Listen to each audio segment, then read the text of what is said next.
ഹരേ രാമ രാമ രാമ ഹരേ ഹരേ, ഹരേ കൃഷ്ണ കൃഷ്ണ കൃഷ്ണ ഹരേ ഹരേ, ഹരേ രാമ രാമ രാമ ഹരേ ഹരേ, ഹരേ കൃഷ്ണ കൃഷ്ണ കൃഷ്ണ ഹരേ ഹരേ, ഹരേ രാമ രാമ രാമ ഹരേ ഹരേ, ഹരേ കൃഷ്ണ കൃഷ്ണ കൃഷ്ണ ഹരേ ഹരേ. സർവത്ര ഗോവിന്ദനാമ സങ്കീർത്തനം, ഗോവിന്ദ ഗോവിന്ദ. ശ്രീഹരയേ നമ. ഹരേ ഗുരുവായൂരപ്പ ശരണം. നാരായണാഖില ഗുരോ ഭഗവൻ നമസ്തേ. ജയ് ജയ് ശ്രീ രാധേശ്യാം. രാധേശ്യാം. എല്ലാ സജ്ജനങ്ങൾക്കും വിനീത നമസ്കാരം. ഭഗവാന്റെ അപാരമായ കാരുണ്യം കൊണ്ട്, ശ്രീ ഗുരുവായൂരപ്പൻ്റെ ആ ഭക്തവാത്സല്യം കൊണ്ട് നമുക്ക് ശ്രീകൃഷ്ണ കഥാമൃതം പാനം ചെയ്തുകൊണ്ട് നമ്മുടെ ഭവരോഗങ്ങളെല്ലാം തീർക്കാൻ വേണ്ടിയിട്ടാണ് ഭഗവാൻ അത്യത്ഭുതമായിട്ടുള്ള ആ ശ്രീകൃഷ്ണ കഥാമൃതം നമുക്ക് പകർന്നു തന്നുകൊണ്ടിരിക്കുകയാണ്. ശ്രീകൃഷ്ണന്റെ ബാലലീലകളിലൂടെ നമ്മൾ സഞ്ചരിച്ച് രാസക്രീഡ വരെ വന്ന് എത്തിയിരിക്കുകയാണ്. ആ രാസക്രീഡ, ആ രാസരസം അനുഭവിക്കാനാണ് ബാക്കി എല്ലാം. അവിടെ കൊണ്ടുവന്ന് എത്തിക്കുക ഭഗവാൻ. ആ രാസരസത്തെ നമ്മൾ എത്തിക്കഴിഞ്ഞാൽ അതാണ് ഏറ്റവും പരിപൂർണം എന്ന് പറയുന്നു. ഭഗവാന്റെ ഓരോരോ ലീലകളിലൂടെ രാസരസം എന്ന് വെച്ചാൽ എന്താ? ഉള്ളിൽ തന്നെ ഇരിക്കണേ ആ ആത്മാവായിരിക്കണ ഭഗവാനെ ആത്മാനന്ദം അനുഭവിക്കുക. അവനവൻ്റെ ഉള്ളിൽ തന്നെയാണ് ആനന്ദം ഇരിക്കണത്. ഏറ്റവും വലിയ ആ ബ്രഹ്മാനന്ദം, ആത്മാനന്ദം നമ്മൾ അനുഭവിക്കുന്ന ഓരോ സുഖങ്ങളാണ് എന്ന് വിചാരിക്കുന്നു. ഓരോന്നും നമുക്ക് ആസ്വദിച്ച് അനുഭവിക്കാൻ നമുക്ക് കൊതിക്കുന്നു. പക്ഷെ അതൊക്കെ നശ്വരങ്ങളാണ്. ഒരിക്കലും നശിക്കാത്ത ആനന്ദം, എപ്പോഴും അനുഭവിച്ചു കൊണ്ടിരിക്കുന്ന ആനന്ദത്തെ അനുഭവിക്കാൻ, ആ ആത്മാനന്ദത്തെ അനുഭവിക്കുകയാണ് വേണ്ടത്. അതാണ് രാസക്രീഡ നമുക്ക് പറഞ്ഞു തരുന്നത്. ഉള്ളില് കണ്ണുകൊണ്ട് എത്ര കണ്ടാലും മതിയാവാത്ത കാഴ്ചകൾ, അത് നല്ലത് മാത്രമല്ല. ചിലത് നമുക്ക് സന്തോഷം തരുന്നു, ചില കാഴ്ചകൾ നമുക്ക് സങ്കടം തരുന്നു. ചില കേൾവികൾ നമുക്ക് സന്തോഷം തരുന്നു, ചില കേൾവികൾ നമുക്ക് സങ്കടം തരുന്നു. അപ്പം ഈ സന്തോഷവും സങ്കടമൊക്കെ മിശ്രമായിട്ടിരിക്കുകയാണ്. ഒരേ ഭാവമല്ല ഇതിനൊന്നും. ഇതിനൊക്കെ പുറമേയിൽ നിന്ന് എന്തിനെങ്കിലും ആശ്രയിച്ചാലാണ് ആ സന്തോഷം ഉണ്ടാവുള്ളൂ. പക്ഷേ ഭഗവാൻ നമ്മളെ ഭഗവാന്റെ ലീലകളിലൂടെ പറഞ്ഞു തരുന്നത് എന്താ? ആത്മാനന്ദത്തെ അനുഭവിക്കുകയാണ് ചെയ്യണത്. അവനവൻ്റെ ഉള്ളിൽ ആത്മാവായിട്ടിരിക്കുന്ന ആ ശ്രീകൃഷ്ണ ഭഗവാനെ അനുഭവിച്ചു കഴിഞ്ഞാൽ, ആ കൃഷ്ണാനുഭവം ഉണ്ടായിക്കഴിഞ്ഞാൽ പിന്നെ എപ്പോഴും ആനന്ദമാണ്. പിന്നെ കാണുന്നതെല്ലാം, കാരണം ഉള്ളിലുള്ള ആത്മാവിനെ കാണാൻ നമുക്ക് സാധിച്ചാൽ പുറമേയുള്ള എല്ലാത്തിലും ആ ആത്മാവിനെ കാണാനായിട്ട് സാധിക്കും. അപ്പം അതുകൊണ്ട് നമുക്ക് എപ്പോഴും ആ ആനന്ദഭാവത്തിലിരിക്കാനായിട്ട് സാധിക്കും. അങ്ങനെ സാധിച്ചവരാണ് നമ്മുടെ ഗോപി തമ്പുരാട്ടിമാര്. അവർ ആത്മാനന്ദം അനുഭവിക്കുകയാണ് ചെയ്തത്. നമ്മൾ ഓരോ ജീവനെയും ആത്മാനന്ദത്തിലേക്ക് എത്തിക്കാൻ വേണ്ടിയിട്ടാണ് ആ മഹാപ്രഭു സർവപ്രപഞ്ചത്തിലും നിറഞ്ഞു നിൽക്കുന്ന ബ്രഹ്മാനന്ദം സച്ചിദാനന്ദ കട്ടയായിട്ട് തീർന്ന്, നമ്മുടെ ഗുരുവായൂരപ്പനായിട്ട് തീർന്ന് നമ്മുടെ മുമ്പിൽ ഈ ലീലകളാടിയത്. എല്ലാ ദിക്കിലും നിറഞ്ഞു നിൽക്കുന്ന ആ ഭഗവാന്റെ അത്യത്ഭുതമായിട്ടുള്ള പരമാത്മ ചൈതന്യം നമ്മുടെ മുമ്പിൽ ആ കാരുണ്യത്തിൻ്റെ തണുപ്പ് കൊണ്ട് ഉറഞ്ഞ് കട്ടിയായിട്ട് ആ തണുത്ത അത്രയും തണുപ്പാണ് ഗുരുവായൂരപ്പന്. എന്തുകൊണ്ടാണ് ഗുരുവായൂരപ്പന് ഇത്ര തണുപ്പ് എന്നുണ്ടെങ്കിൽ, നമ്മുടെയൊക്കെ ഉള്ളിൽ താപത്രയങ്ങളാണ്. ആ ചുട്ടുപൊള്ളുന്ന ആ ചൂടിനെ തണുപ്പിക്കാൻ ഭഗവാൻ ഇപ്പം നമ്മൾ ചൂട്ടത്ത് AC ഒക്കെ ഇട്ടിരിക്കുമ്പോൾ എങ്ങനെയാണ് ഭഗവാൻ അതുപോലെ നമ്മുടെ മുമ്പിൽ നമ്മുടെ താപത്രയങ്ങളെ തീർക്കാൻ വേണ്ടിയിട്ട് നമ്മുടെ മുമ്പിൽ ആവിരാസി ഇത് ഇറങ്ങി വന്നു. നമ്മുടെ ഇടയിൽ ഒരാളായിട്ട് ഇറങ്ങി വന്ന് നമ്മളോടൊപ്പം കളിച്ച് നമ്മളോടൊപ്പം നമ്മളെ ഉയർത്തി ഉയർത്തി ഉയർത്തി കൊണ്ടുപോകണു ഓരോ ലീലകളിലൂടെ. അപ്പം ആ ആത്മാനന്ദത്തിനെ അനുഭവിക്കണം എന്നുണ്ടെങ്കിൽ ആദ്യം കൃഷ്ണനെ അറിയണം. കൃഷ്ണനെ അറിയണം എന്നുണ്ടെങ്കിൽ ആ ബാലലീലകളിലൂടെ നമുക്ക് അറിയാൻ സാധിക്കുള്ളൂ. ദുഃഖം, പുറമേ കാണുന്ന പലതും നഷ്ടപ്പെടുമ്പോൾ ദുഃഖം, കിട്ടുമ്പോൾ സന്തോഷം, അതിൽ ഭ്രമിച്ചു പോയാൽ ഈശ്വരനെ അറിയാൻ സാധിക്കില്ല. എന്തുണ്ടെങ്കിലും ഉള്ളില് ആ ഭഗവാൻ നിറഞ്ഞു നിന്നാൽ, ഉണ്ണികൃഷ്ണൻ മനസ്സിൽ കളിക്കുമ്പോൾ ഉണ്ണികൾ മറ്റു വേണമോ മക്കളായി. ഉണ്ണികൃഷ്ണൻ മനസ്സിൽ കളിക്കണം എങ്കിൽ മാത്രമാണ് നമുക്ക് അങ്ങനെ ചോദിക്കാൻ പറ്റുള്ളൂ. ആ അത്യത്ഭുതമായ ലീലകള് എപ്പോഴും സദാ സദാ സദാ കണ്ണടച്ചാല് ആ ഭഗവാന്റെ ലീലകള്, അത്യത്ഭുതമായിട്ടുള്ള ലീലകളെ നമുക്ക് ആ ഉള്ളില് അനുഭവിക്കാനായിട്ട് സാധിക്കണം. അങ്ങനെ അനുഭവിക്കാൻ സാധിച്ചാൽ അപ്പോഴേ പറയാൻ പറ്റുള്ളൂ ഉണ്ണികൾ മറ്റു വേണമോ മക്കളായി ചോദിക്കാൻ പറ്റുള്ളൂ. കാരണം ബാക്കി എത്ര ഉണ്ണികളായാലും എത്ര ഉണ്ടായാലും എന്തു തന്നെ എത്ര ഉണ്ടായാലും ആ ഭഗവാനെ അറിയുന്നില്ല, അനുഭവിച്ചില്ല എന്നുവെച്ചാൽ നമുക്ക് അതുകൊണ്ടൊന്നും, അതൊക്കെ എപ്പോൾ വേണമെങ്കിലും നമ്മളെ വിട്ടുപോവാം. അതുകൊണ്ടൊന്നും നമുക്ക് ഒന്നും കിട്ടില്ല. നമുക്ക് തോന്നും സന്തോഷമാണ് എന്നൊക്കെ. അത് ഇന്ന് സന്തോഷം തരുന്നത് ഒരു പക്ഷെ നാളെ ദുഃഖമായിട്ട് തീർന്നേക്കാം. അപ്പം അതുകൊണ്ട് അതിലൊന്നുമല്ല, ഉള്ളിലുള്ള ആത്മാവിനെയാണ് അനുഭവിക്കേണ്ടത്, ആത്മാവിലാണ് രമിക്കേണ്ടത് എന്നുള്ള സത്യത്തെ രാസലീലയിലൂടെ ആ ഗോപിത്തമ്പുരാട്ടിമാരിലൂടെ നമുക്ക് കാണിച്ചു തന്നു. അതുകൊണ്ട് തന്നെയാണ് നമ്മൾ കഴിഞ്ഞ ദിവസം വായിച്ചപ്പോൾ അതിൻ്റെ അവസാന ഭാഗത്ത് എങ്ങനെയാണ് വായിച്ചത്? അവസാന ഭാഗത്ത് പറഞ്ഞു, ഹരേ കൃഷ്ണ, ഗോപന്മാരരികിൽ തന്നെ കണ്ടു ഗോപീജനങ്ങളെ. ഗോപന്മാര് എന്നുവെച്ചാൽ ആ ഗൃഹസ്ഥ ആയിട്ടുള്ളവര്, അച്ഛനാവാം, അമ്മയാവാം, ഭർത്താവാം, സഹോദരനാവാം, കുട്ടികളാവാം, എല്ലാവരും അവരെ ശുശ്രൂഷിച്ചുകൊണ്ട് അവർക്ക് വേണ്ട ചെയ്തുകൊണ്ടിരിക്കുന്ന ഈ ഗോപി തമ്പുരാട്ടിമാര് അവരുടെ അടുത്തുനിന്ന് പോയതായിട്ട് അവർക്ക് തോന്നിയില്ല. കാരണം ശരീരമാണ് ഭഗവാന്റെ അവിടെ വിട്ടിട്ട് മനസ്സാണ് ഭഗവാനിലേക്ക് ചേർന്നത്. അപ്പൊ മനസ്സ് ആ ധ്യാനാവസ്ഥയിൽ മുഴുകിക്കൊണ്ട് ഇരിക്കണ്ടെങ്കിലും ശരീരം യാന്ത്രികമായിട്ട് അതിൻ്റെ ആ പ്രവർത്തികളൊക്കെ ചെയ്തുകൊണ്ടിരുന്നു. കയ്യും കണ്ണടച്ച് കൈയൊക്കെ യഥാസ്ഥിതിയിലൊക്കെ വെച്ച് മടിയിൽ വെച്ചിട്ടോ അങ്ങനെയാണെന്ന് വെച്ചാൽ അതിൻ്റെ വിധിപ്രകാരമൊക്കെ വെച്ചിട്ട് കണ്ണടച്ച് ധ്യാനത്തിലിരിക്കുക.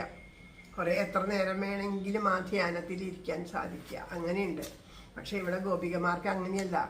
ഗോപികമാരുടെ ആ കർമ്മങ്ങളൊന്നും അതിനൊന്നും ഒരു ദോഷം വരാതെ കണ്ടത് വേണ്ടതുപോലെ ആ ശരീരം പ്രവർത്തിച്ചു കൊണ്ടിരുന്നു. പക്ഷെ അവരുടെ മനസ്സ് പൂർണ്ണമായിട്ടും ആ ഭഗവാനില് അലിഞ്ഞ് ആ ഭഗവാനില് ആ രാസരസം അനുഭവിച്ചു കൊണ്ടിരിക്കുകയായിരുന്നു. അപ്പം അതിൻ്റെ അവസാനം പറയണു, മനസ്സില്ലെങ്കിലും ചെന്നാരുഷസിങ്കൽ നിജാലയം കൃഷ്ണാഭിനന്ദികളാൽ വിലസീടിന ഗോപികള. കൃഷ്ണനിൽ മാത്രം മനസ്സ് ചേർന്ന് ഇരിക്കണ ആ ഗോപികമാര്, അവർക്ക് മനസ്സില്ല ഭഗവാനെ വിട്ടിട്ട് പോവാൻ. എന്നാലും നിജാലയത്തിലേക്ക് പോയി എന്ന് പറയുന്നു. അപ്പോൾ ആ വൃന്ദാവനം വിട്ടിട്ട് അവനവൻ്റെ വീടുകളിലേക്ക് പോയി എന്ന് പറയുന്നു രാവിലെ. അതെന്താണ്? ചില സമയത്ത് നമ്മുടെ ആ കർമ്മപ്രാരബ്ധം മുഴുവനും തീരാത്തത് കൊണ്ട് ചില സമയത്ത് ഈശ്വരനെ വിട്ട് നമ്മുടെ ആ യഥാർത്ഥ ഭാവത്തിലേക്ക് ഇറങ്ങി വരുമ്പോൾ അതിപ്പോൾ ധ്യാനത്തിലിരിക്കുന്ന യോഗീശ്വരന്മാരായാലും ശരി, ചില സമയത്ത് ആ ധ്യാനത്തിനെ വിട്ടിട്ട് ഈ തിരിച്ചു വരും. അവരുടെ പൂർണ്ണമായിട്ടും ഈശ്വരനിൽ ലയിക്കണ സമയമാവുന്നത് വരെ, കർമ്മപ്രാരബ്ധം തീരുന്നത് വരെ അങ്ങനെ തന്നെയാണ് അവരിതാ തിരിച്ചു വന്ന് ഭൂമി വന്നു. പക്ഷെ എങ്കിലും ഗോപികമാരുടെ മനസ്സ് ഭഗവാനോട് കൂടിയിട്ട് തന്നെയായിരുന്നു. അതിലും അപ്പുറത്തായിട്ട് അവർക്ക് ഒന്നും ഉണ്ടായിരുന്നില്ല. എങ്ങനെയാണ് ഗോപികമാർക്ക് ഈ ഒരു അവസ്ഥ കൈവരിച്ചതെന്ന് വെച്ചാൽ അവര് ഭഗവാനിൽ തന്നെയായിരുന്നു അവരുടെ മനസ്സ്. അപ്പോൾ അതിന് നമുക്ക് എങ്ങനെയാണ് ആ ഒരവസ്ഥ കൈവരിക്കാൻ സാധിക്കുക എന്ന് വിചാരിച്ചാൽ ആദ്യം ഭഗവാനെ അറിയണം, അറിഞ്ഞ് അനുഭവിക്കണം. അങ്ങനെയുള്ള ഭഗവാനെ അറിയണം എന്നുണ്ടെങ്കിൽ ഭഗവാന്റെ കഥകൾ, അത്യത്ഭുതമായ ലീലകളെ കേൾക്കണം, ഭക്തിയോടുകൂടി പാടണം, ഭക്തിയോടുകൂടി നാമം ജപിക്കണം. ആ നാമം ജപിച്ച് ആ ഓരോ കഥകൾ കേൾക്കുമ്പോഴും നാമം ജപിക്കാനുള്ള കൊതി കൂടണം. കാരണം ആ നാമജപം കൊണ്ട് മാത്രമാണ് നമുക്ക് ശാശ്വതമായിട്ട് ആ മുക്തി ലഭിക്കുള്ളൂ എന്നുള്ളത് അറിയാം. ഈ സംസാര ദുഃഖത്തിൽ നിന്നും മോചനം ലഭിക്കണമെങ്കിൽ ആ ഭഗവാൻ മാത്രമാണ്, ആ സച്ചിദാനന്ദം മാത്രമാണ് അനുഭവിക്കേണ്ടത്. സർവപ്രപഞ്ചത്തിൽ നിറഞ്ഞു നിൽക്കുന്ന ആ ബ്രഹ്മാനന്ദം, ആ സച്ചിദാനന്ദ കട്ടയായിട്ട് നമ്മുടെ മുമ്പിൽ വന്നിട്ടുണ്ടെങ്കിൽ അത് നമുക്ക് വേണ്ടി ഭഗവാൻ നമ്മളിൽ ഒരാളായിട്ട് വന്നു. എന്നിട്ട് അങ്ങനെയുള്ള ആ ഭഗവാനെ അറിയാനും അനുഭവിക്കാനും സാധിച്ചിട്ടില്ല എന്നുണ്ടെങ്കിൽ ഈ മനുഷ്യജന്മം കൊണ്ട് എന്താണ് പ്രയോജനം? അപ്പം നമുക്ക് ഈ കഥകളിലൂടെ അല്പമെങ്കിലും ആ ഭഗവാനിലേക്ക് മനസ്സ് ചേർത്ത് വയ്ക്കാൻ സാധിച്ചിട്ടുണ്ടെങ്കിൽ അത് ഭഗവാന്റെ കാരുണ്യം മാത്രമാണ്. നിങ്ങളുടെ ഉള്ളിൽ അല്പമെങ്കിലും ഒരു പ്രേമഭാവം ഭഗവാനോട് തോന്നുന്നുണ്ടോ? അത് ഭഗവാന്റെ കാരുണ്യം മാത്രമാണ്. അപ്പോൾ നമുക്ക് എല്ലാവർക്കും അത് വേണ്ടതും അത് തന്നെയാണ്. ഒരുമിച്ച് ആ കൃഷ്ണപ്രേമത്തോടു കൂടിയിട്ട് ഇരിക്കാൻ സാധിക്കട്ടെ. അത് തന്നെയാണ് ഗോപികമാരുടെ ആ ഭാവമാണ്. ശരീരമുപയോഗിച്ചു ഗൃഹാധിവെടിയാതെ തൻ ആത്മസാധനയിൽ മുഴുകാൻ ഞങ്ങളിൽ കനിയണം പ്രഭോ. ഈ ശരീരം ഉപയോഗിച്ചിട്ട് നമ്മുടെ കർമ്മങ്ങൾ എന്തൊക്കെയാണോ അത് വേണ്ടതുപോലെ ചെയ്യാൻ സാധിക്കണം. അതൊക്കെ ചെയ്തുകൊണ്ടിരിക്കണ്ടെങ്കിലും ഭഗവാനെ അവിടുത്തെ മറക്കാണ്ട് ആ ആത്മസാധനയിൽ മുഴുകാനായിട്ട് ഞങ്ങളെ അനുഗ്രഹിക്കണേ എന്ന് പ്രാർത്ഥിക്കണം. അപ്പം ഭഗവാൻ പറയണു ആ ഒരു അനുഭവം ഉണ്ടാവണമെങ്കിൽ എന്ത് വേണം? കുനുവാർ കൂന്തലിൽ പീലിക്കിരീടം ചൂടി ഭംഗിയിൽ കുളിർമന്ദസ്മിതം തൂകി കുഴഞ്ഞാടി മനോഹരൻ പൊൻകിങ്ങിണിയും ചിലമ്പും കിലുക്കിക്കൊണ്ടുള്ളിലെപ്പോഴും വിളയാടിയിടണം കൃഷ്ണ പരമാർത്ഥ സ്വരൂപമേ. നമ്മുടെ ഉള്ളിൽ എപ്പോഴും ഭഗവാൻ കളിക്കണം. അതിന് വേണ്ടിയിട്ടാണ് ഭഗവാന്റെ ഓരോരോ ലീലകളെ നമ്മൾ കേൾക്കാൻ പറയണത്, അതിനെ ആസ്വദിക്കാൻ പറയണത്. സദാ ആ കൃഷ്ണചിന്തയിൽ ഇരിക്കുമ്പോഴാണ് ആ ഗൃഹകാര്യങ്ങളൊക്കെ വേണ്ടതുപോലെ നടത്തി ആത്മസാധനയിൽ മുഴുകാൻ നമുക്ക് സാധിക്കണത്. ഈശ്വരനെ പറ്റി കേൾക്കണം, അറിയണം, രൂപത്തിലും ഭാവത്തിലും എല്ലാത്തിലും എല്ലാം ആസ്വദിക്കാൻ നമുക്ക് സാധിക്കണം. ആ ആസ്വാദനം ഉണ്ടായി കഴിഞ്ഞാൽ ഈശ്വരൻ ആ കൃഷ്ണൻ അനുഭവമായിട്ട് മാറും. അങ്ങനെ ഓരോരുത്തർക്കും ആ കൃഷ്ണ അനുഭവം ഉണ്ടാവാൻ വേണ്ടിയിട്ടാണ് ഇതുപോലെ ഭഗവാൻ അത്യത്ഭുതമായ ലീലകൾ, അല്ലേ? കൃഷ്ണ നീ ആടിയ ലീലകൾ ഒന്നൂടെ ആടൂലേ. മുന്നിൽ വന്ന് പ്രത്യക്ഷമായിട്ടാണോ ആടണത്? ഒരു പക്ഷേ മുന്നിൽ വന്ന് പ്രത്യക്ഷമായിട്ട് ആടുണ്ടാവും. അത് നമുക്ക് തിരിച്ചറിയാൻ സാധിക്കണില്ല. പല ഘട്ടത്തിലും നമ്മുടെ മുന്നിൽ വന്ന് നമ്മുടെ തൊട്ടടുത്ത് നിന്ന് നമ്മുടെ കാര്യങ്ങളൊക്കെ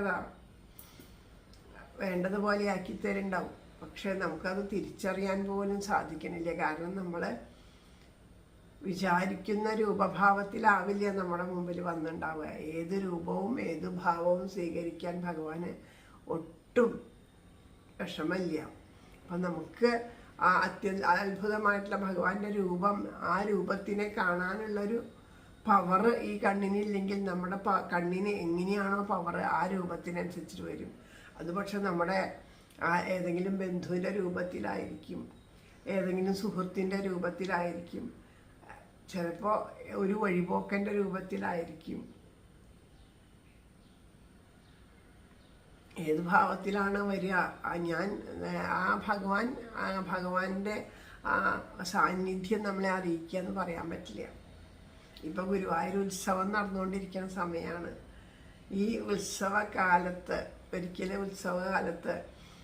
ഇന്നേ വരെ ഭഗവാൻ പക്ഷെ അതിന് ഒരു അവസരം തന്നിട്ടില്ല കേട്ടോ. ഇതുവരെയും എനിക്ക് അങ്ങനെ ഒരു അവസരം കിട്ടിയിട്ടില്ല. ഉത്സവകാലത്ത് ആ ഉത്സവത്തിൽ പങ്കെടുക്കുക, ഭഗവാന്റെ ആ കഞ്ഞിയും പുഴുക്കും മുതിരയും അതുപോലെ ഇടിയൻ ചക്കയൊക്കെ ആയിട്ടുള്ള കറികളുടെ കഥയൊക്കെ ഇങ്ങനെ ഓരോരുത്തരിങ്ങനെ പറയും. അപ്പോൾ ഈ പറഞ്ഞോണം ഭഗവാന്റെ പ്രസാദത്തിന് അത്രയും രുചിയുണ്ട്. നമുക്കറിയാം, അവിടെ ചെന്ന് ആ ഭഗവാന്റെ പ്രസാദം കഴിച്ചവർക്കൊക്കെ അറിയാം. വെറുതെ ഒരു കഷ്ണം ഇളവനിട്ട് മഞ്ഞപ്പൊടിയിട്ട് മുളകും ഉണ്ടോ എന്നുള്ളത് കൂടി അറിയില്ല, അങ്ങനെ ഇത്തിരി മോരൊഴിച്ച് വെച്ച് തന്നാലും എന്തൊരു സ്വാദാണ്. നമ്മൾ വീട്ടിൽ നിന്ന് അതൊക്കെ കഴിച്ചിട്ട് അതുപോലെ വച്ചുണ്ടാക്കാൻ കുറേ പരിശ്രമിക്കും. പക്ഷേ ആ ഗുരുവായൂർ കിട്ടുന്ന അവിടെ നിന്ന് കിട്ടുന്ന പ്രസാദത്തിൻ്റെ സ്വാദൊന്നും നമ്മൾ ഉണ്ടാക്കിയാൽ ഉണ്ടാവില്ല. കാരണം അത് ഗുരുവായൂരപ്പൻ അത്രയും ഭഗവത് സ്പർശം കൂടുതലുള്ളതാണ്. എല്ലാം അതാണെങ്കിലും എല്ലാം അതാണ്. പക്ഷെ ഇതിലൊക്കെ നമ്മൾ ചെയ്യണതിലൊക്കെ കലർപ്പ് നിറയെ വരുന്നുണ്ട്. മറ്റത് കലർപ്പില്ലാത്തതാണ്. അതുകൊണ്ടാണ്. അപ്പോൾ ഒരിക്കലും ഇങ്ങനെ വല്ലാണ്ട് ആ ഗുരുവായൂർ എത്താനായിട്ടിങ്ങനെ കൊതിച്ചിരിക്കുന്ന ഒരവസരത്തിൽ അന്ന് വീട്ടിലെന്താ വെച്ചാൽ ഉച്ച സമയങ്ങളിൽ ഹസ്ബൻഡ് ജോലിക്ക് പോകണു, കുട്ടികളില്ല, പഠിക്കാൻ പോയിരിക്കുന്ന ഒരു സമയമായിരുന്നു. അപ്പോൾ ഞാൻ തനിച്ചുള്ള വർഷങ്ങൾക്ക് മുമ്പുള്ള ഒരു കഥയാണ് കേട്ടോ. ഞാൻ തനിച്ചാണുള്ളത്, കോഴിക്കോടായിരിക്കുന്ന സമയത്താണ്. അപ്പോൾ ഒറ്റയ്ക്കൊക്കെ ആകുമ്പോൾ അധികം ഉച്ചയ്ക്ക് കഞ്ഞിയും ചമ്മന്തിയും അങ്ങനെ എന്തെങ്കിലുമൊക്കെ അങ്ങനെ ഉണ്ടാക്കും. അപ്പം വിഭവമൊന്നും ഉണ്ടാവില്ല. അപ്പം ഞാനൊരു ദിവസം ഇങ്ങനെ കഞ്ഞി വെച്ചു. അപ്പം അന്ന് വെറുതെ കഞ്ഞി ഉണ്ടാക്കി, ഉത്സവകാലം തന്നെയാണ്, കഞ്ഞി ഉണ്ടാക്കി വെച്ചു. പിന്നെ വേറെ ഒന്നും ഉണ്ടായില്ല.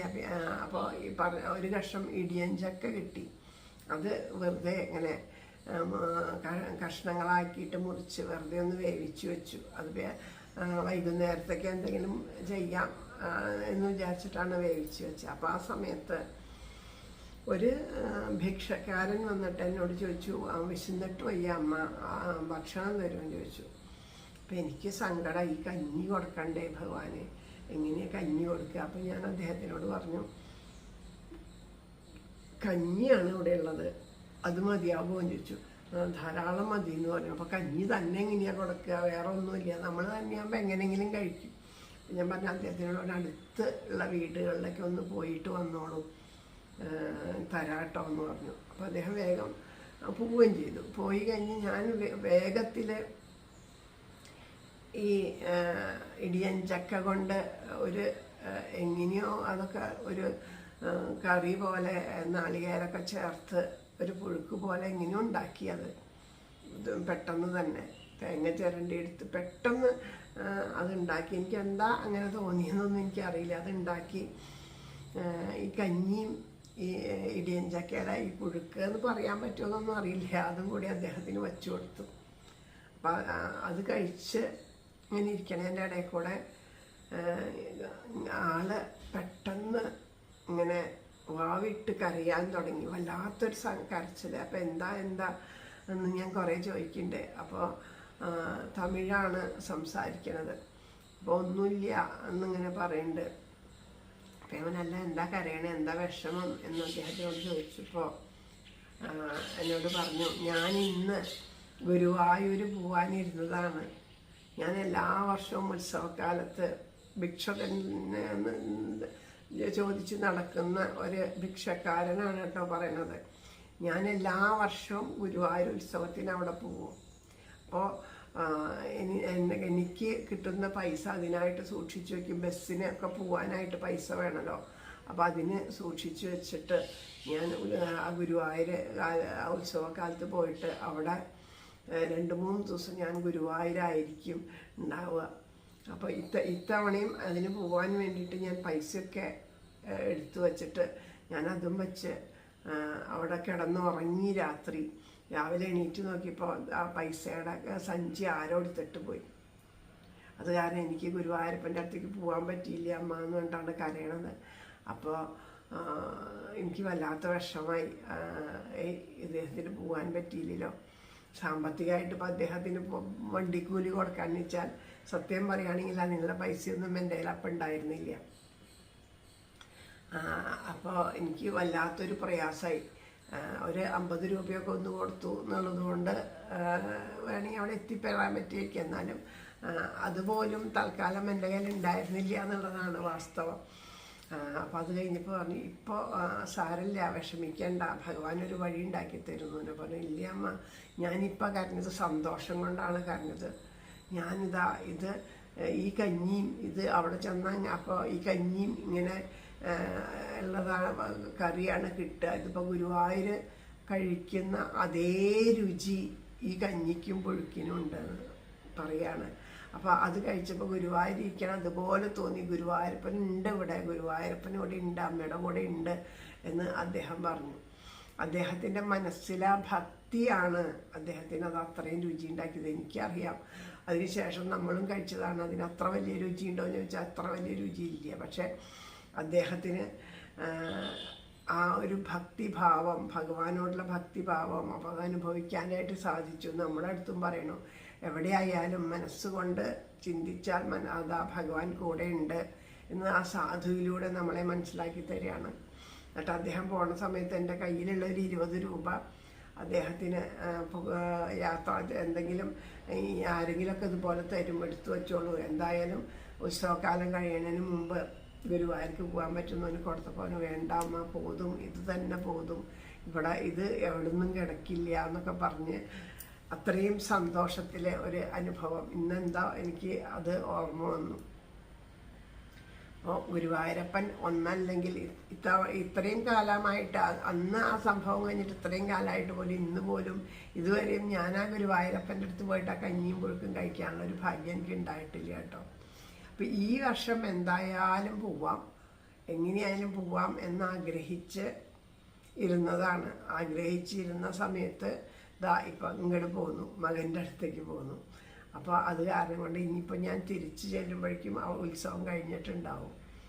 അപ്പോൾ ഈ വർഷം ഭഗവാൻ എന്താ നിശ്ചയിച്ചേക്കണേന്ന് നമുക്ക് നിശ്ചയില്ലല്ലോ, ഈശ്വരൻ്റെ നിശ്ചയമല്ലേ. നമുക്കറിയില്ല ഭഗവാൻ എന്തൊക്കെയാണ് നമുക്ക് വേണ്ടിയിട്ട് ഓരോ ദിവസവും എന്നുള്ളത് അറിയില്ല. കൊതിയോടുകൂടി കാത്തിരിക്കാം ഓരോ ദിവസവും ഭഗവാന്റെ ആ ഓരോരോ വൈഭവത്തെ ഓർത്തുകൊണ്ട്.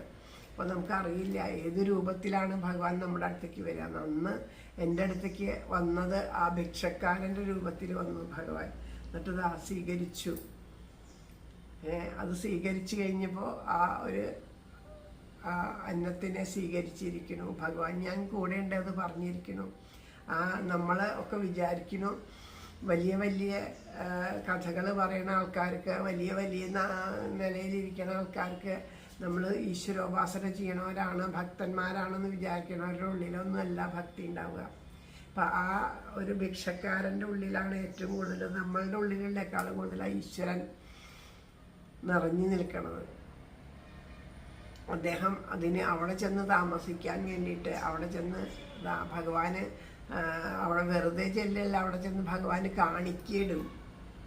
കാണിക്കയിടാനുള്ളൊക്കെ പൈസയൊക്കെയാണ് സൂക്ഷിച്ചു വെച്ചതെന്നാണ് പറയണേ. ആലോചിച്ച് നോക്കൂ, വയസ്സായൊരു വൃദ്ധനാണ്, നല്ല പ്രായമുണ്ട്, ഒരു 10-75 വയസ്സൊക്കെ ആയിട്ടുള്ള ഒരു മുത്തശ്ശനായിരുന്നു അന്ന് വന്നത്. അപ്പോൾ ഇതൊക്കെ ഭഗവാൻ നമുക്ക് തരുന്ന ഓരോ അനുഗ്രഹങ്ങൾ. നമുക്ക് തിരിച്ചറിയാനൊന്നും സാധിക്കില്ല ഏത് ഭാവത്തിൽ, ഏത് രൂപത്തിൽ, എങ്ങനെ ഭഗവാൻ നമ്മുടെ മുമ്പിൽ വരണു എന്നുള്ളത്. അപ്പോൾ അത് തിരിച്ചറിയണം എന്നുണ്ടെങ്കിൽ ആദ്യം ഭഗവാനെ അറിയണം, അല്ലേ? ഗുരുവായൂരപ്പനെ അറിഞ്ഞാലല്ലേ ഗുരുവായൂരപ്പനെ പറ്റി കേൾക്കും തോറും എങ്ങനെയാണ് വിപ്രപത്നിമാർക്ക് അതുപോലെ ആ മധുര നിവാസികൾക്കൊക്കെ കൃഷ്ണനോടൊരു ഇഷ്ടം ഉണ്ടായത് എങ്ങനെയാണ്? ഈ ഗോപികമാർ ചെന്നിട്ട് അവരുടെ ആ കൃഷ്ണൻ്റെ അവർക്ക് ഉള്ളിൽ അത്രയും പ്രേമുണ്ട് ഭഗവാനോട്. അപ്പം അവരുടെ ഉള്ളിലുള്ള പ്രേമഭാവത്തോട് കൂടിയിട്ട് മറ്റുള്ളവരോട് അത് പറയുമ്പോൾ അവരുടെ ഉള്ളിലേക്ക് അത് നിറയുകയാണ്. അനുഭവിക്കുന്ന ഓരോ അനുഭവങ്ങളെ പറയുമ്പോൾ, അനുഭവിച്ചവർ തന്നെ നേരിട്ട് പറയുമ്പോൾ അത് വല്ലാത്തൊരു നമ്മുടെ ഉള്ളിൽ വല്ലാണ്ട് തീവ്രതയായിട്ട് അത് പതിയാണ് ചെയ്യുക. നമ്മളിപ്പോൾ അനുഭവിച്ച ഒരു കാര്യം പറയുമ്പോൾ ആ ഭഗവാനിലേക്ക് ശ്രദ്ധയില്ലാത്ത ഒരാളാണെങ്കിൽ, കഴിഞ്ഞ ദിവസം തന്നെ പറഞ്ഞില്ലേ ഗുരുവായൂരപ്പൻ്റെ ആ ഒരു വിഗ്രഹം മുന്നിൽ വന്നതുപോലെ തോന്നിയെന്ന്. അപ്പോൾ പറഞ്ഞു ഈ ഓരോ ഭ്രമം കൊണ്ട് ചിന്തിച്ചിട്ട് ഇങ്ങനെ പറഞ്ഞ് മനുഷ്യനെ പറ്റിക്കണ്ട എന്നൊക്കെ പറയണു. സത്യമായ അനുഭവമാണ് എന്നുള്ളത് ബോധിക്കില്ല, അതാർക്കും ബോധിക്കില്ല. അപ്പം ഞാൻ പറയുന്നത് ആ പറഞ്ഞ വ്യക്തിയോട് എനിക്ക് ഒട്ടും പരിഭവമില്ല. കാരണം എൻ്റെ വീട്ടിൽ ഞാൻ ഇതുവരെ പറഞ്ഞിട്ടില്ല ഈ കാര്യം. നമ്മുടെ വീട്ടിലുള്ളവരോട് തന്നെ ഇങ്ങനെ പറഞ്ഞു കഴിഞ്ഞാൽ തുടങ്ങി ഓരോ ഭ്രാന്ത് പറയല്, വിഗ്രഹം മുമ്പിൽ വന്ന് അങ്ങോട്ട് നിൽക്കുകയല്ലേ എന്ന് പറയും. അപ്പോൾ ഓരോന്നും നമുക്ക് ഇപ്പോൾ ഈ ധർമ്മക്കാരൻ്റെ ഈ ഭിക്ഷക്കാരൻ്റെ കാര്യം തന്നെ പറയുകയാണെങ്കിലും പറ്റിക്കാൻ ഓരോരുത്തരും ഓരോന്നും പറഞ്ഞു വരും. ഇങ്ങനെ ചന്ദനക്കുറിയും ഇതൊക്കെ തൊട്ട് വയ്ക്കുമ്പോൾ തന്നെ അവർക്ക് മനസ്സിലാവും ഇത് ഭക്തി മൂത്ത് പ്രാന്തായി നടക്കണ ആളാണ്. അപ്പം നിങ്ങളെ പറ്റിക്കാൻ ഓരോ കഥകൾ പറയും. ഈ കഥകൾ കേട്ടിട്ട് പിന്നെ അത് അവർ ഇതൊക്കെ കഴിഞ്ഞിട്ട് പകൽ ഇതൊക്കെ നോക്കി വെക്കും, എന്നിട്ട് രാത്രി വന്ന് എടുത്തിട്ട് പോകും. ഇതൊക്കെയാണ് നമ്മളോട് പറയുന്നത്. പക്ഷേ അങ്ങനെയുള്ള പറച്ചിലും അഭിനയവും ഇതും ശരിക്കും നമ്മുടെ ഹൃദയത്തിൽ തൊടും. അഭിനയിച്ച് നമ്മളെ പറ്റിക്കില്ല എന്നൊന്നും ഞാൻ പറയണില്ല, പക്ഷേ ചിലത് ഹൃദയത്തിൽ തൊടുമ്പോൾ നമുക്കറിയാം അത് അഭിനയമല്ല എന്നുള്ളത്. നമ്മളെ അത്രയും ടച്ച് ചെയ്തിട്ടേ അത് നിൽക്കുള്ളൂ.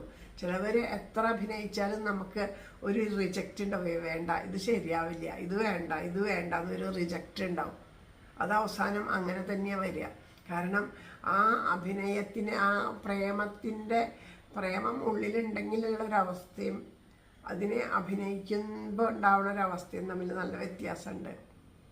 എത്രയോ ആയിക്കോട്ടെ, നമുക്ക് ചില കാര്യങ്ങൾ ഇത് വേണ്ട ഇത് വേണ്ട നമ്മുടെ ഉള്ളിൽ നിന്നൊരു റിജക്റ്റ് ഉണ്ടാവും. അത് നമ്മൾ ശ്രദ്ധിച്ചു കഴിഞ്ഞാൽ അറിയാം, എപ്പോഴും ഉണ്ടാവും ആ ഒരു. കാരണം ഉള്ളിൽ ആത്മാവായിരിക്കുന്ന ആ ഭഗവാൻ തന്നെയാണ് അതിനെ റിജക്റ്റ് ചെയ്യണത്. അത് അങ്ങനെയുള്ള അനുഭവങ്ങൾ വരണം എന്നുണ്ടെങ്കിൽ കൃഷ്ണ കഥകൾ കേൾക്കണം, കൃഷ്ണനോട് നമ്മുടെ ആ കൃഷ്ണനാമം ജപിക്കണം. ഉള്ളിലുള്ള ആ മനോമാലിന്യങ്ങളൊക്കെ തീർന്നാൽ മാത്രമേ നമുക്ക് സാധിക്കുള്ളൂ. അതൊന്നും നീങ്ങാതെ കൊണ്ട് തന്നെ നമുക്ക് ഇങ്ങനെയൊക്കെ അനുഭവങ്ങൾ ഉണ്ടാവുന്നുണ്ടെന്ന് വെച്ചാൽ ഇതൊക്കെ നീങ്ങാത്തൊരവസ്ഥ ആലോചിച്ച് നോക്കൂ. നമ്മുടെ ഉള്ളിൽ ഇപ്പോഴും മനോമാലിന്യങ്ങൾ നീങ്ങിയിട്ടുണ്ടോ? ഇല്ല. പല സന്ദർഭങ്ങളിലും നമ്മുടെ ആഗ്രഹങ്ങൾ ഇതാ പൊന്തി വരണു, ദേഷ്യം പൊന്തി വരണു, അസൂയ പൊന്തി വരണു. കഴിഞ്ഞ ദിവസം അദ്ദേഹത്തിനോട് കൂടി ഞാൻ പറഞ്ഞുള്ളൂ, ആർട്ടിസ്റ്റ് നന്ദൻ പിള്ള ഉണ്ടല്ലോ, അദ്ദേഹത്തിനോട് പറയുകയാണ്, കണ്ണൻ്റെ ഒരു ചിത്രം വരച്ചിട്ട് നമ്മുടെ മൂർക്കന്നൂർ ശ്രീഹരി തിരുമേനിയുടെ കൂടെയുള്ള ഒരു ഒരു വീഡിയോ അദ്ദേഹം ഇട്ടുണ്ടായിരുന്നു. അപ്പോൾ ഞാൻ പറയും, ഇത് കാണുമ്പോൾ എനിക്കിങ്ങനെ അസൂയ വരികയെന്ന്. ശരിക്കും ഞാൻ പറഞ്ഞ കാര്യം. കാരണം എന്താ വെച്ചാൽ എന്തൊരു മാതിരി അത് സത്യമല്ല, വരയാന്ന് തോന്നുകയില്ല. കണ്ണനൊപ്പം നിന്ന് ഇങ്ങനെ ആ പാടണേനനുസരിച്ച് ഇങ്ങനെ ആ ശരീരത്തിൽ നിന്നിങ്ങനെ ആടണത്, ആ ഒരു ഭാവം ശരിക്ക് അതിൽ ഫീൽ ചെയ്യുന്നുണ്ട്. അപ്പോൾ അത് നമുക്ക് തോന്നുകയില്ല അഭിനയമാണ് എന്നുള്ളത്, അല്ലെങ്കിൽ വരയാണ് എന്നുള്ളത്, ജീവനില്ലാത്തതാണെന്ന് തോന്നില്ല. ശരിക്കും ഇങ്ങനെ നമുക്ക് നേര് കാണുന്ന പോലെ തോന്നും. അപ്പം നമ്മുടെ മനസ്സിൽ എല്ലാ ഭാവങ്ങളും ഉണ്ട്. എനിക്കും അതുപോലെ ലഭിച്ചെങ്കിൽ എന്നുള്ളൊരാഗ്രഹങ്ങൾ അങ്ങനെയുള്ളതൊക്കെ എല്ലാം ഉണ്ട് നമ്മുടെ ഉള്ളിൽ. അപ്പോൾ ഇത്രയൊക്കെ ഉണ്ടായിട്ട് പോലും ആ ഭഗവാന്റെ കഥ കേൾക്കാൻ കൊതി, ഭഗവാനെ പറ്റി പറയാൻ കൊതി. ഗുരുവായൂരമ്പലത്തിൽ ചെല്ലുമ്പോൾ ഓരോ അനുഭവങ്ങളെയും നമുക്കത് ആസ്വദിക്കാനും അനുഭവിക്കാനും സാധിക്കണമെന്നൊക്കെ ഉണ്ടെങ്കിൽ അത് ഭഗവാന്റെ കാരുണ്യാണ്, ഗുരുവായൂരപ്പൻ്റെ അത്യത്ഭുതമായിട്ടുള്ള കാരുണ്യാണ്.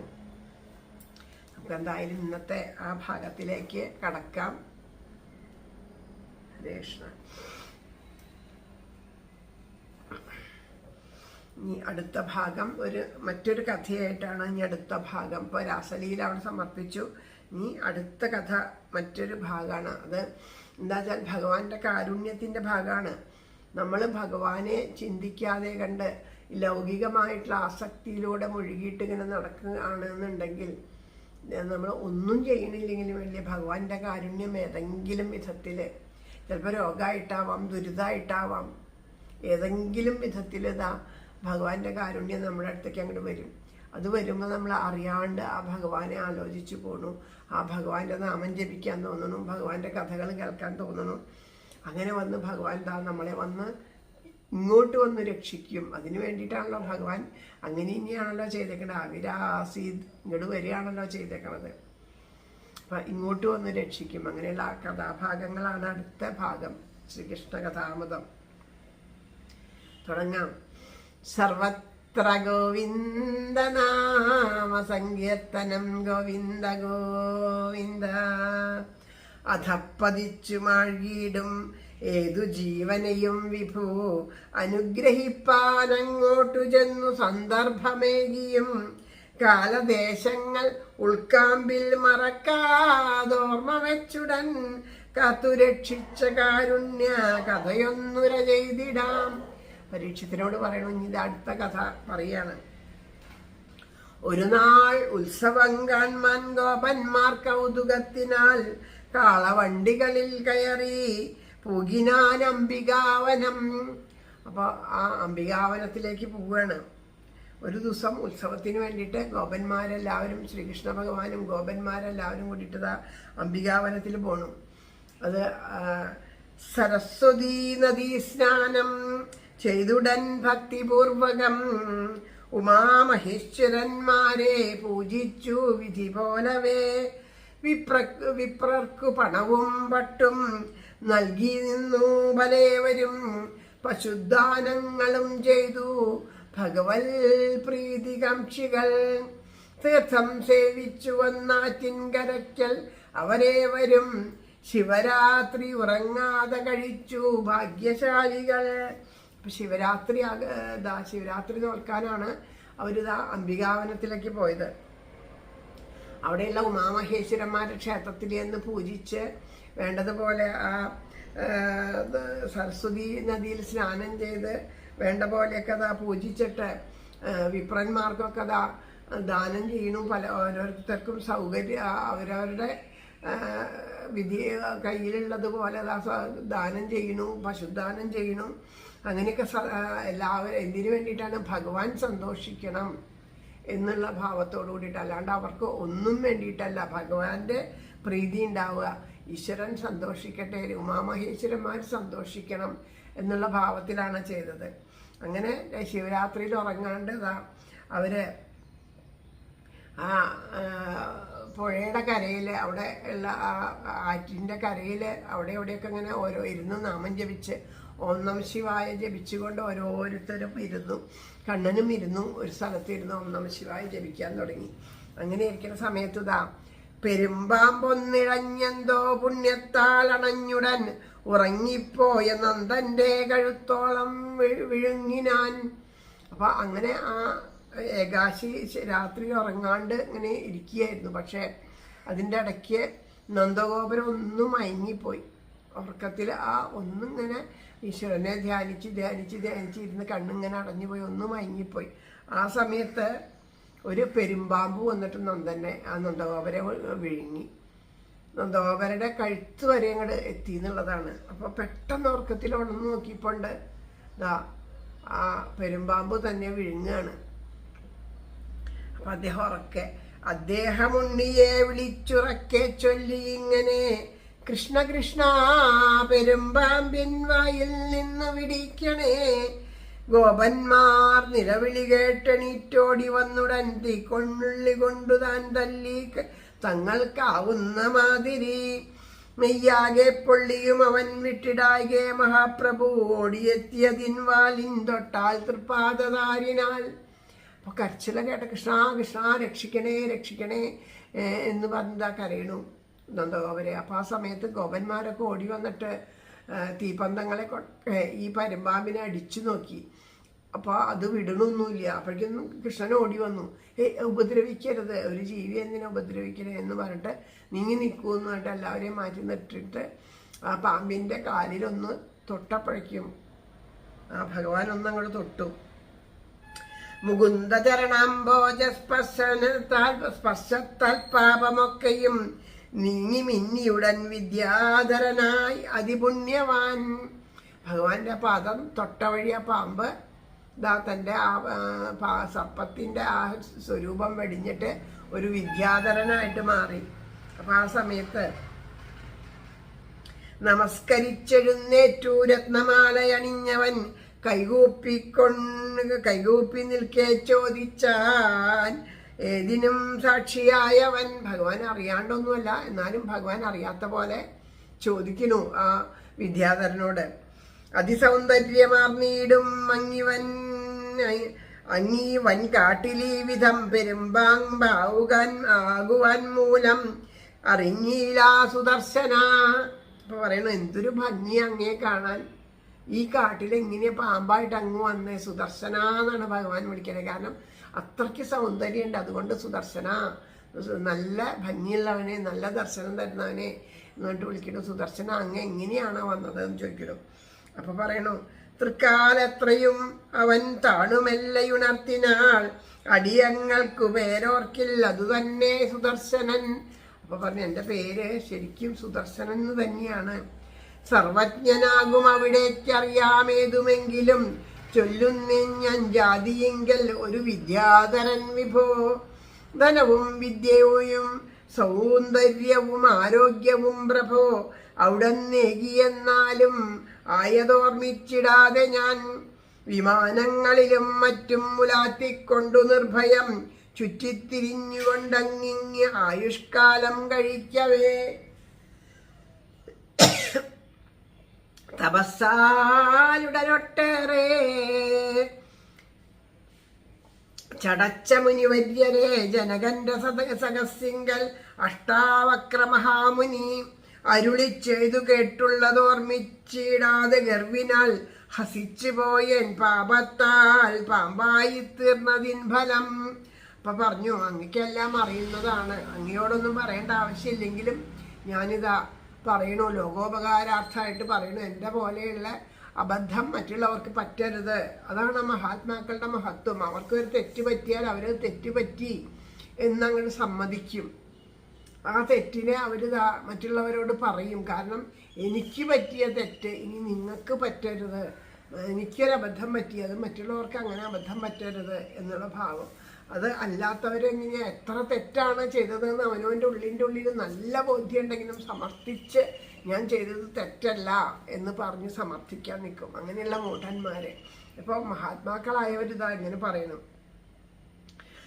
ധനം, വിദ്യ, സൗന്ദര്യം, ആരോഗ്യം ഇതൊക്കെ എനിക്ക് ധാരാളം ഉണ്ടായിരുന്നു. ഇതെല്ലാം ഭഗവാനെ അവിടുത്തെ കാരുണ്യമാണ്, അവിടുത്തെ വരദാനമാണെന്ന് ഞാൻ ഓർമ്മിച്ചില്ല. ഇതൊക്കെ എൻ്റെ മിടുക്കാണ് എന്നുള്ള ഭാവത്തിൽ ഞാനിതാ ആ വിമാനങ്ങളിലൊക്കെ കയറി ഓരോ ദിക്കിൽ ചുറ്റിത്തിരിഞ്ഞും അങ്ങനെ നടന്നുകൊണ്ടിരിക്കുമ്പോൾ ഈ ധാരാളം ഈ തപസ് ചെയ്ത് ചടച്ചിട്ടുള്ള മുനിമാരെയൊക്കെ കണ്ടു. അപ്പോൾ അങ്ങനെയുള്ള അഷ്ടാവക്രമുനിയെ കണ്ടു. അപ്പോൾ ഈ തപസ് ചെയ്ത് ചടച്ച മുനിമാരെ തന്നെ കണ്ടപ്പോൾ നല്ല സൗന്ദര്യമുള്ള ആളാണല്ലോ സുദർശനൻ. അപ്പം അവരെ ഇങ്ങനെ പരിഹാസം തോന്നി. അതിൻ്റെ ഉള്ളിൽ അഷ്ടാവക്രൻ 8 വളവുകളാണ് തൻ്റെ ശരീരത്തിന്. ആ മഹർഷിയെ കണ്ടു. അപ്പോൾ കണ്ട വഴി ഉറക്കെ അങ്ങോട്ട് പൊട്ടിച്ചിരിച്ചു. ആ ഒരു വികൃത രൂപയില്ലേ എങ്ങനെയെന്ന് കണ്ടിട്ട് ചിരിച്ചു. അപ്പം വേഗം പറഞ്ഞു, നിന്റെ അഹങ്കാരത്തിന് നീതാ ആ പാമ്പായിട്ട് മാറട്ടെ, പെരുമ്പാമ്പായിട്ട് മാറട്ടെ എന്ന് പറഞ്ഞ് അദ്ദേഹം ശപിക്കുകയാണ് ചെയ്തത്. ആ മഹാത്മാക്കളന്നേകി ശാപമല്ല അനുഗ്രഹം, അല്ലെങ്കിൽ നീ നിന്ത്രിക്കാൽ പൊടിഞ്ഞാൻ എൽപ്പതങ്ങിനെ പറഞ്ഞു. ആ മഹാത്മാക്കളായവര് പ്രത്യക്ഷത്തിൽ നമുക്ക് തോന്നും ശാപാണെന്ന്, പക്ഷെ അവരെന്നെ അനുഗ്രഹിക്കുകയാണ് ചെയ്തത്. ഞാൻ വീണ്ടും അങ്ങനെ നടന്ന് വീണ്ടും വീണ്ടും എൻ്റെ കർമ്മങ്ങളിലൂടെ ധാരാളം കർമ്മദോഷങ്ങൾ ചെയ്ത് എൻ്റെ ജന്മങ്ങൾ ഇങ്ങനെ കൂട്ടിയും കുറച്ചും ഇരിക്കും. പക്ഷെ അതാ അവർ എന്നെ അനുഗ്രഹിച്ചു. അവരുടെ കാരുണ്യം കൊണ്ട് എന്നെ അതിന് വിട്ടില്ല. അവരെന്നെ അനുഗ്രഹിച്ചു. അവർ ഇതാ പെരുമ്പാമ്പായി പോട്ടെ എന്ന് എന്നെ അനുഗ്രഹിക്കുകയാണ് ചെയ്തത്. അവരങ്ങനെ അനുഗ്രഹിച്ചില്ലാന്നുണ്ടെങ്കിൽ ഭഗവാനെ അവിടുത്തെ എല്ലാവരും കൊതിക്കുന്ന അവിടുത്തെ തൃപ്പാദത്തിലെ പൊടിയേൽക്കാനായിട്ട് എനിക്ക് സാധിക്കുമോ എന്ന് ചോദിക്കണം. നമുക്കും അതേല്ലേ, നമ്മുടെ എന്തെങ്കിലും തെറ്റൊക്കെ ചെയ്താൽ അച്ഛനമ്മമാർ ശിക്ഷിച്ചാൽ നമുക്ക് ആ അച്ഛനമ്മമാർ ശത്രുക്കളായി. അവർ ശിക്ഷിക്കുന്നത് നമ്മുടെ തെറ്റ് തിരുത്തി നമ്മളുടെ നന്മയ്ക്ക് വേണ്ടിയിട്ടാണ്. ഒരു തെറ്റ് ചെയ്യുമ്പോൾ അത് ശിക്ഷിച്ചില്ല, അതിനെ വേണ്ടതുപോലെ പറഞ്ഞ് മനസ്സിലാക്കിയില്ല എന്നുണ്ടെങ്കിൽ വീണ്ടും ആ തെറ്റ് ആവർത്തിച്ചു കൊണ്ടേയിരിക്കും. പിന്നെ കുറച്ച് കഴിഞ്ഞ് കതിരിൽ കൊണ്ടൊന്ന് വളം വയ്ക്കാൻ നോക്കിയാൽ അത് സാധിച്ചു എന്ന് വരില്ല. അപ്പം അതുകൊണ്ട് അവർ നമ്മളെ ശിക്ഷിക്കുമ്പോൾ അത് നമ്മുടെ നന്മയ്ക്കാണെന്ന് നമുക്ക് തിരിച്ചറിയില്ല. നമുക്കൊക്കെ ഇന്ന് ഈ വിദ്യാധരൻ്റെ പോലെയുള്ള തിരിച്ചറിവ് നമുക്കുണ്ടോ? നമുക്ക് അപ്പോഴേക്കും നമ്മുടെ അച്ഛനമ്മമാരെ തന്നെ നമ്മുടെ ശത്രുക്കളായിട്ട് മാറും. അങ്ങനെയാണ് ഓരോ അനുഭവം. അപ്പം ഇതൊക്കെ ഓരോ കഥകൾ കേൾക്കുമ്പോഴും നമ്മൾ നമ്മളുടെ ഉള്ളിലേക്ക് നോക്കി മനനം ചെയ്ത് നമുക്ക് തെറ്റുകൾ പറ്റിയിട്ടുണ്ടോ, നമ്മളത് തിരുത്താൻ ശ്രമിച്ചിട്ടുണ്ടോ, എനിക്ക് തെറ്റ് പറ്റി നമുക്ക് തുറന്നു പറയാനുള്ള ആ ഒരു മനസാന്നിധ്യം ഉണ്ടോ എന്നൊക്കെ മനസ്സിലാക്കിയിട്ട് സ്വയം നമ്മളുടെ തെറ്റുകളെ നമുക്ക് തന്നെ തിരുത്താൻ സാധിക്കും. അതാണ് ഇങ്ങനെയുള്ള കഥകളൊക്കെ ഇതിൽ പറയണത്.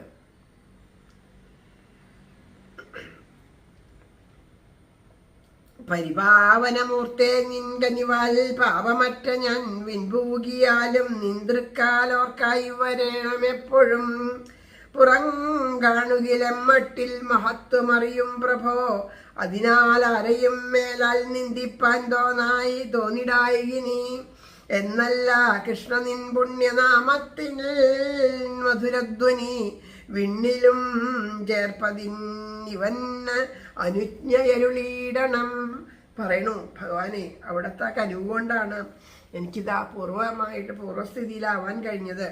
ഇനി ഞാനിതാ തിരിച്ച് ആ സ്വർഗത്തിലേക്ക് പോവുകയാണ്. അങ്ങനെയുള്ള സമയത്ത് അവിടെ എത്തിയാലും ഭഗവാനെ അവിടുത്തെ ഈ പാദപങ്കജങ്ങളെ എപ്പോഴും എൻ്റെ ഹൃദയത്തിൽ തെളിഞ്ഞു കാണാനായിട്ട് അനുഗ്രഹിക്കണേ. അപ്പോൾ അതുപോലെ പുറമേ കാണുന്ന മട്ടിലല്ല ആരുടെയും മഹത്വം. നേരത്തെ നമ്മൾ പറഞ്ഞ കഥ, ആ ഭിക്ഷക്കാരൻ്റെ കഥ പറഞ്ഞില്ലേ, അപ്പോൾ ആ പുറമേ അല്ല മഹത്വം, ആ ഉള്ളിലുള്ള മഹത്വമാണ്. അതുകൊണ്ട് ആരാണ് ഇത് എന്നൊന്നും നമുക്കറിയില്ല. അപ്പോൾ അതുകൊണ്ട് ആരെയും ഇനി നിന്ദിക്കാൻ എനിക്ക് തോന്നല്ലേ ഭഗവാനെ, എന്നെ അനുഗ്രഹിക്കണേ. അത് മാത്രമല്ല, ഇനി എപ്പോഴും കൃഷ്ണനാമം ജപിച്ചു കൊണ്ടിരിക്കാനായിട്ട് ഒരു അനുഗ്രഹം തരണേ എന്നൊക്കെ പറഞ്ഞ് ഭഗവാനോട് ചോദിക്കേണ്ടതും ഇതല്ലേ. നമ്മൾ ആ ഗുരുവായൂരപ്പൻ്റെ നടയിൽ ചെന്ന് എന്തെല്ലാം ചോദിക്കുന്നു, ഭഗവാനെ എപ്പോഴും അവിടുത്തെ നാമം ജപിക്കാനായിട്ട് എനിക്ക് സാധിക്കണേ എന്ന് നമ്മൾ ചോദിക്കാറുണ്ടോ? ഭഗവാനെ എപ്പോഴും അവിടുത്തെ രൂപം തെളിഞ്ഞു കാണാൻ സാധിക്കണേ ചോദിക്കാറുണ്ടോ? മഹാന്മാരങ്ങുമിങ്ങം പാർന്നൊഴുക്കും നിൻ കഥാമൃതം അലിവാർന്നാസ്വദിപ്പാനും അരുളേണം അനുഗ്രഹം. ഭഗവാനെ അവിടുത്തെ രൂപം എപ്പോഴും എൻ്റെ ഹൃദയത്തിലുണ്ടാവണേ. ഭഗവാനെ അവിടുത്തെ നാമം എപ്പോഴും എൻ്റെ നാവിലുണ്ടാവണേ. ഭഗവാനെ അവിടുത്തെ കഥകൾ കേൾക്കാനായിട്ട് എന്നെ അനുഗ്രഹിക്കണേ. ഇതൊക്കെ തന്നെയാണ് ആ ഈശ്വരനോട്, ആ ഗുരുവായൂരപ്പൻ്റെ മുമ്പിൽ ചെന്ന് ചോദിക്കേണ്ട ചോദ്യങ്ങൾ. എന്നോതി വിശ്വേശ്വരനെ വലം വച്ചു വിനീതനായി വിദ്യാധരേന്ദ്രൻ വിൻപൂകി നന്ദനും പരിതുഷ്ടനായി മങ്ങിടും ഗോപരുച്ചത്തിൽ മടങ്ങിയിടും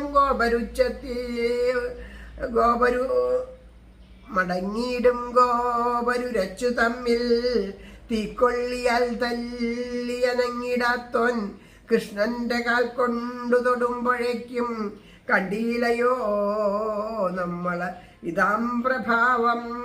അപ്പോൾ അവിടെ തിരിച്ചു പോകുമ്പോൾ ഗോപന്മാരൊക്കെ പറയണേ, എന്താ കൃഷ്ണൻ്റെ ഒരു മഹത്വം എന്ന് നോക്കൂ. നമ്മൾ തീക്കൊള്ളി വെച്ച് തല്ലിയ ശരീരം മുഴുവൻ പൊള്ളിയതിൻ്റെ, എന്നിട്ട് അനങ്ങാത്തതാ ആ പാമ്പിനെ കൃഷ്ണൻ്റെ കാലിൻ്റെ വിരല് തൊട്ടപ്പോഴേക്കും ഉണ്ടായ ഒരു അനുഭവം നോക്കൂ എന്ന് പറഞ്ഞ് ആ ഭഗവാന്റെ മഹത്വത്തെ വാഴ്ത്തിക്കൊണ്ട് അവർ തിരിച്ച് വൃന്ദാവനത്തിലേക്ക് തിരിച്ചു പോണു എന്നുള്ള ഭാഗമാണ് നമ്മൾ പാരായണം ചെയ്ത് ഈ കഥ ഇവിടെ സമർപ്പിക്കുന്നു. അടുത്ത ദിവസം അടുത്ത ഭാഗം പാരായണം ചെയ്യാനായിട്ട് സാധിക്കട്ടെ. എന്തു തന്നെ നമ്മൾ അറിഞ്ഞോ അറിയാണ്ടോ ചെയ്യുന്ന തെറ്റുകളെ മറ്റുള്ളവർ ചൂണ്ടിക്കാണിക്കുമ്പോൾ സ്വയം അവനവനോട് ചോദിക്കുക, നമ്മൾ ചെയ്ത് ശരിയോ തെറ്റോ. അവനവൻ്റെ ഉള്ളിലിരിക്കുന്ന ഈശ്വരൻ അതിന് ഉത്തരം പറയും. അപ്പോൾ തെറ്റാണെന്ന് നമുക്ക് ബോധ്യമാണെങ്കിൽ ആ തെറ്റ് തിരുത്താനും അത് പ്രായശ്ചിത്തം ചെയ്യാനും നമുക്ക് സാധിക്കണം. നമുക്ക് ആ തെറ്റിനെ സമ്മതിക്കാനും ക്ഷമ ചോദിക്കാനും ഒക്കെയുള്ള ആ ഒരു മനോഭാവം നമ്മളുടെ ഓരോരുത്തരുടെയും ഉള്ളിലുണ്ടാവട്ടെ എന്ന് പ്രാർത്ഥിച്ചുകൊണ്ട് ഈ അക്ഷരപ്പൂക്കളെ ശ്രീ ഗുരുവായൂരപ്പൻ്റെ പാദത്തിൽ സമർപ്പിക്കുകയാണ്. സർവത്ര ഗോവിന്ദനാമ സങ്കീർത്തനം ഗോവിന്ദ ഗോവിന്ദ. ജയ് ജയ് ശ്രീ രാധേശ്യാം.